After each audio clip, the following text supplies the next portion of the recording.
Last time 23ರಲ್ಲಿ ಚುನಾವಣೆ ಆಯ್ತಲ್ಲ, ಆ ಟೈಮಲ್ಲಿ ಆನೇಕಲ್ ಸಭಾಕ್ಷೇತ್ರದಿಂದ ಯಾರು ಇದ್ದಿದ್ದಿಲ್ಲ. ನಾನು ನೋಡಿದ್ರೆ ಆಕ್ಚುಲಿ ನನಗೆ ಬೇರೆ ಬೇರೆ ಪಕ್ಷಗಳ ಮೇಲೆ ನನಗೆ ಇಂಟ್ರೆಸ್ಟೇ ಇಲ್ಲ. ಅದು ಬಂದ್ರೆ ಇದಾಗುತ್ತೆ, ಇದು ಬಂದ್ರೆ ಸುಮ್ಮನೆ ಎಲ್ಲ ನಾವ್ ಮಾಡ್ತೀವಿ ಅಂತ ಹೇಳ್ತಾರೆ. ಅವ್ರು ಏನು ಮಾಡದೇ ಇರೋದ್ರಿಂದ ಇನ್ನೂ ಏನು ಉದ್ಧಾರ ಆಗಿಲ್ಲ. ಹಂಗಾಗಿ ನಾನು ಪ್ರಜಾಕೀಯ ಯಾವ್ದಾದ್ರು ಬರುತ್ತಾ, ನಾನು ಪ್ರಜಾಕೀಯ ಮುಂಚೆಂದ್ರೆ ನನ್ನ ತಲೆಯಲ್ಲಿತ್ತು. ನನಗೆ ಮೇನ್ ಏನಕ್ಕೆ ಅಂತಂದ್ರೆ ಇವರು ಉಪೇಂದ್ರ ಅವರು ಹೇಳ್ತಾರೆ ನಾನಿದ್ದೀನಿ ಅಂತ ಓಟ್ ಹಾಕ್ಬೇಡಿ. ನೀವು ವ್ಯಕ್ತಿ ನೋಡಿ ನೀವು ಓಟ್ ಹಾಕೋದಾದ್ರೆ ಮತ್ತೆ ಅದು ಪ್ರಜಾಕೀಯ ಆಗಲ್ಲ, ಅದು ರಾಜಕೀಯನೇ ಆಗುತ್ತೆ. ನೀವು ಜನರು ಫಸ್ಟ್ ವಿಚಾರ ನೋಡ್ರಿ. ಏನು ಅಂದ್ರೆ ಇವಾಗ ಯಾರೇ ಆಗ್ಲಿ ಪ್ರಜಾಕೀಯದಿಂದ ಯಾರು ಬರ್ತಾರೋ ಅವ್ರನ್ನ ನಂಬಿ ಪ್ರಜಾಕೀಯದಲ್ಲಿ ಇದಾರೆ ಅಂತಂದ್ರೆ ನೀವು ಓಟ್ ಹಾಕ್ಬೇಡಿ. ಅವ್ರು ಏನ್ ವಿಚಾರ ಹೇಳ್ತಾರೆ ಅವ್ರು ಹೇಳದ್ನ ನೀವು ಕೇಳ್ರಿ. ಫಸ್ಟ್ ಅವ್ರು ಕೇಳ್ಬಿಟ್ಟು ನಿಮ್ಗೆ ಸರಿ ಅನ್ಸಿದ್ರೆ ನೀವು ಮಾಡಿ. ಅವ್ರೇನಾದ್ರು ಹೇಳಿದ್ರೆ ತಪ್ಪಿದ್ರೆ ನೀವು ಕ್ವಶನ್ ಮಾಡ್ಬೋದು. ಅದೇ ತರ ಯಾರು ಫಸ್ಟ್ ಪಾರ್ಟಿಸಿಪೇಟ್ ಮಾಡ್ಬೇಕು. ನಮ್ಗೆ ಇಲ್ಲಿ ನಿಂತ್ಕೊಂಡಂತ ಲೀಡರ್ಗಳು ಬೇಕು. ಫಸ್ಟ್ ನೀವು ನಿಂತ್ಕೊಂಡ್ರೆ ನಮ್ಮವ್ರು ನಮ್ ಜನ ಸಪೋರ್ಟ್ ಮಾಡೇ ಮಾಡ್ತಾರೆ. ಖಂಡಿತ. ನೋಡಿ ಕಿರಣ್ ಕರೆಕ್ಟ್ ಆಗಿ ಹೇಳಿದ್ರು. ಸೊ ಸರ್ ನಿಮ್ಮ ಅಭಿಪ್ರಾಯ ಏನ್ ಗೊತ್ತಾ ಪ್ರಜಾಕೀಯ ನಿಮ್ಗೆ? ನಿಮ್ಮ ಹೆಸರೇನು, ಯಾವ ಊರಿಂದ? ನಮ್ದು ವೆಂಕಟೇಶ್ ಅಂತ ನನ್ನ ಹೆಸರು. ನಾವು ಬಂದ್ಬಿಟ್ಟು ಬಾಣವಾಡಿ ಮಾಗಡಿ ತಾಲೂಕು. ಸೊ ಇವಾಗ ನೆಲಮಂಗಲ ತಾಲೂಕು ಆಗಿದೆ, ಸೋಲೂರು ಹೋಬಳಿ ಬರುತ್ತೆ. ಸೊ ನನ್ ಪ್ರಕಾರ ಪ್ರಜಾಕೀಯ ಮುಂದೆ ಬರ್ತಿದೆ. ಬಟ್ ಈ ಜನರೇಷನ್ ಅವ್ರಿಗೆ ತುಂಬಾ ಚೆನ್ನಾಗಿ ಅರ್ಥ ಆಗ್ಬಿಟ್ಟಿದೆ. ಇಲ್ಲಿರೋರ್ಗೆ ಎಲ್ರಿಗೂ ಪ್ರಜಾಕೀಯದ ಬಗ್ಗೆ ಎಲ್ಲ ಅರಿವು ಇದೆ. ಅಲ್ಲ, ನಿಮ್ ಎಲ್ರು ಯುವಕರೇನೆ. ನೋಡಿ, ನಿಮ್ ಯುವಕರಿಗೆ ಫಸ್ಟ್ ಆಫ್ ಆಲ್ ಬೇಗ ಅರ್ಥ ಆಗ್ಬೇಕು. ಹೌದು, ಯುವಕರಿಗೆ ತುಂಬಾ ಚೆನ್ನಾಗಿ ಅರ್ಥ ಆಗಿದೆ ಪ್ರಜಾಕೀಯ ಏನು ಎತ್ತ ಅಂತ. ತುಂಬಾ ಚೆನ್ನಾಗಿ ಯುವಕರಿಗೆ ಎಲ್ರಿಗೂ ಅರ್ಥ ಆಗಿದೆ. ಬಟ್ ಈ ಓಲ್ಡ್ ಜನರೇಷನ್ ಹೋಗೋವರೆಗೂ ನಮ್ ಯೂತ್ ಜನರೇಷನ್ ಅವ್ರು ಎಷ್ಟೇ ಅರ್ಥ ಮಾಡಿಸಿದ್ರು ಗೊತ್ತಾಗಲ್ಲ. ಸೊ ಏನಂದ್ರೆ ಇವಾಗ ಈ ಓಲ್ಡ್ ಜನರೇಷನ್ ಅವ್ರಿಗೆ ನಾವ್ ಏನ್ ಹೇಳಿದ್ರು ಅವ್ರ ಮೈಂಡ್ ಹೆಂಗಿರುತ್ತೆ ಅಂದ್ರೆ 70 ವರ್ಷದಿಂದ ಬಂದಿದೆ. ಹೆಂಗೆ ಅಂದ್ರೆ ಅದನ್ನ ನಾವು ಚೇಂಜ್ ಮಾಡಕ್ ಆಗದೇ ಇಲ್ಲ. ಅವ್ರದ್ದು ನಾವೇನೇ ಹೇಳಿದ್ರು ಕೂಡ 5 ನಿಮಿಷದಲ್ಲಿ ಅವ್ರ ಮನಸ್ಸನ್ನ ಪರಿವರ್ತನೆ ಮಾಡ್ಬಿಡ್ತಾರೆ.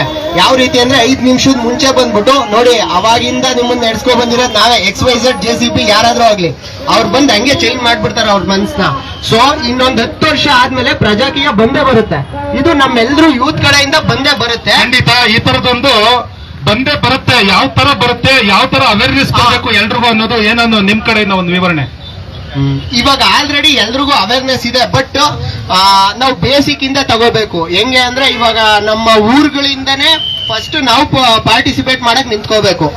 ಯಾರಿಗ್ ಗೊತ್ತಿಲ್ಲ ಅಂದ್ರೂ ಪರವಾಗಿಲ್ಲ, ಪ್ರತಿ ಒಂದು ಊರಲ್ಲೂ ಪ್ರತಿ ಒಂದು ಹಳ್ಳಿಗಳಲ್ಲೂ ಗ್ರಾಮ ಪಂಚಾಯಿತಿಗಳಲ್ಲೂ ಪ್ರತಿ ಒಂದ್ ಕಡೆನೂ ಪ್ರಜಾಕೀಯ ಅನ್ನೋ ಒಬ್ರು ನಿಂತ್ಕೊಂಡ್ರು ಸಾಕು. ಎಲ್ಲಾ ಕಡೆನೂ ಪ್ರಜಾಕೀಯ ಅನ್ನೋದು ಚಿಗುರಿಂದ ಹುಡ್ತಾ ಬೆಳೀತಾ ಬಂದೇ ಬರುತ್ತೆ ಅನ್ನೋದು ನನ್ನ ಅಭಿಪ್ರಾಯ ಸರ್. ಖಂಡಿತ. ಆದ್ರೆ ನೋಡಿ, ಇವತ್ತು ಇಷ್ಟೆಲ್ಲ ಯುವಕರು ಪ್ರಜಾಕೀಯ ಬೇಕು ಬಂದೇ ಬರುತ್ತೆ ಅಂತ ಇಷ್ಟೊಂದು ಕಾನ್ಫಿಡೆಂಟ್ ಆಗಿ ಹೇಳ್ತಾ ಇದ್ದಾರೆ ಅಂತಂದ್ರೆ ಇದಕ್ಕೆ ಅರ್ಥ ಏನಂತಂದ್ರೆ ನಮ್ ಕೈಲಿ ನಾವು ಅಧಿಕಾರ ತಗೊಳಕ್ ನಾವು ರೆಡಿ ಆಗಿದ್ದೀವಿ, ನಾವೆಲ್ಲರೂ ರೆಡಿ ಆಗೋಣ ಅಂತ ಒಂದು ಮೆಸೇಜ್ ಕೊಡ್ತಿದ್ದಾರೆ. ಮತ್ತೆ ಸಾಕು, ನಮ್ಮ ಅಪ್ಪ ಹಾಕಿದ ಆಲದ ಮರ ಅನ್ನೋ ರಾಜಕೀಯ ಗುಲಾಮೀಕರಣ ನಾವ್ ಇನ್ಮೇಲೆ ಬಂದ್ ಮಾಡೋಣ, ನಮ್ ಯುವಕರು ಇನ್ನೂ ಗುಲಾಮದಲ್ಲೇ ಇರೋಣ ಅನ್ನೋ ಒಂದು ಮನಸ್ಥಿತಿಯಲ್ಲಿದ್ದಾರೆ.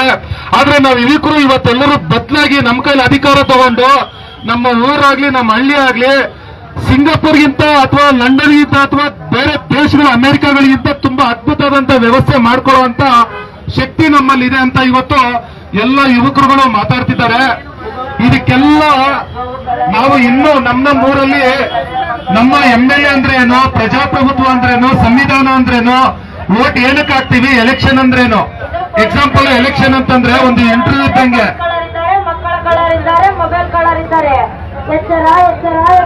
ಹೌದು ನೋಡಿ, ಇದೇ ಎಕ್ಸಾಂಪಲ್. ಇನ್ನೂ ನಮ್ಮ ಊರಲ್ಲಿ ಮಕ್ಕಳು ಕಳ್ರಿದ್ದಾರೆ ಮತ್ತು ಮೊಬೈಲ್ ಕಳ್ರಿದ್ದಾರೆ, ಅವ್ರು ಇವ್ರು ಇದ್ದಾರೆ ಅಂತಂದ್ರೆ ಅರ್ಥ ಮತ ಕಳ್ಳರಿದ್ದಾರೆ. ನೋಡಿ, ಕರೆಕ್ಟ್ ಆಗಿ ಹೇಳಿದ್ರು.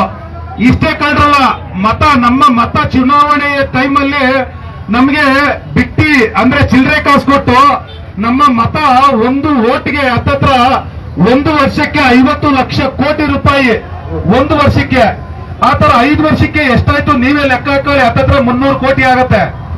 ಇಷ್ಟು ಬೆಲೆ ಬಾಳಂತ ನಮ್ಮ ಓಟು ಎಲೆಕ್ಷನ್ ಟೈಮಲ್ಲಿ ನಮ್ಮ ರಾಜಕಾರಣಿ ನಾಯಕರುಗಳು ನಮ್ಮನ್ನ ಯಾಮಾರಿಸಿ ನಮ್ಮ ಮತ ಕಳ್ತನ ಮಾಡ್ತಾ ಇದ್ದಾರೆ. ನಮ್ಮನ್ನ ಇವತ್ತು ಮೂರ್ಖರಾಗಿ ಗುಲಾಮರಾಗಿ ಇಟ್ಟಿದ್ದಾರೆ. ಅಂತ ಮನಸ್ಥಿತಿಯಿಂದ ಹೊರಗಡೆ ಬಂದಿರೋ ಇಂಥ ಯುವಕರು ಪ್ರತಿಯೊಂದು ಊರಲ್ಲೂ ಇದ್ದಾರೆ. ನೆಕ್ಸ್ಟ್ ಎಲ್ಲರೂ ಬದಲಾವಣೆ ಆಗುತ್ತೆ, ವಿಚಾರಕ್ಕೆ ಮತ ಚಲಾವಣೆ ಆಗುತ್ತೆ. ನನ್ನ ಮತ ವಿಚಾರಕ್ಕೆ ಹಾಕದ್ಮೇಲೆ ನಮ್ಮ ತೆರಿಗೆ ಹಣಕ್ಕೆ ಲೆಕ್ಕ ಸಿಗುತ್ತೆ. ಪ್ರಜೆಗಳಿಂದ ಪ್ರಜಾಕೀಯ, ಪ್ರಜೆಗಳಿಗಾಗಿ ಪ್ರಜಾಕೀಯ, ಪ್ರಜೆಗಳಿಗೋಸ್ಕರ ಪ್ರಜಾಕೀಯ, ಮಟ್ಟ